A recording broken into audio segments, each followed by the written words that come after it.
into facilitating it. And one of those examples is the way they splash hijab on everything. Hijab is literally like it's on your emojis. Nike's got a swoosh on it. It's on Barbie's head. It's on every advertisement or anytime the Spider-Man movie. Like, it's just everywhere. And this is a tool of misogyny that gets women abused, attacked with acid, imprisoned, and killed all over the world.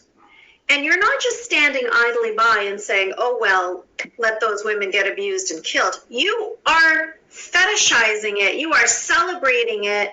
You are putting it on the cover of Sports Illustrated, and you're putting it on the cover of Elle magazine and the cover of Vogue magazine. You are celebrating this tool that gets women killed.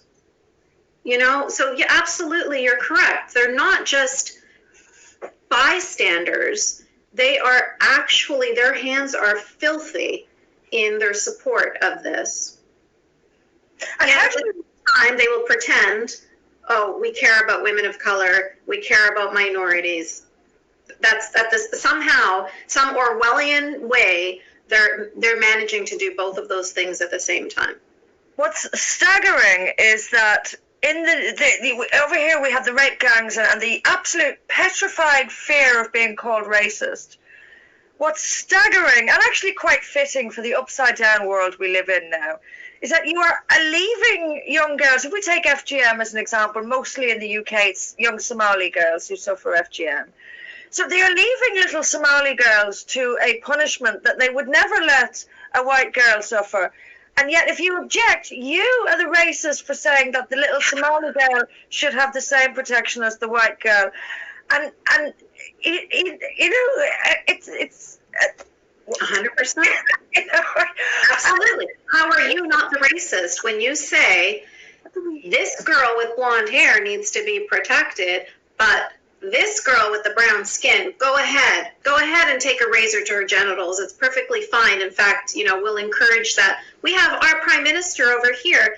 When our previous conservative prime minister called the act of FGM barbaric, remember that.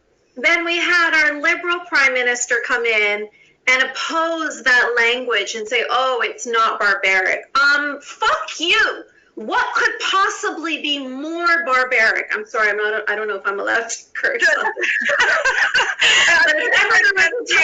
I really do.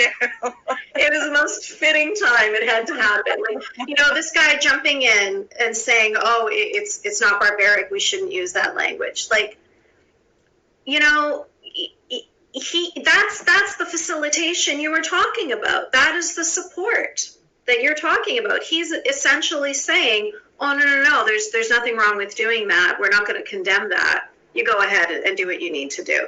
And in fact, we used to have in our immigration, like our welcome handbook, it used to say, one of the things that it said was that FGM is a barbaric practice that is not allowed in Canada. They had that removed. I remember reading about that, yeah. And our immigration minister is from Somalia. Yeah. Yeah. A man, of course. Oh, dear. So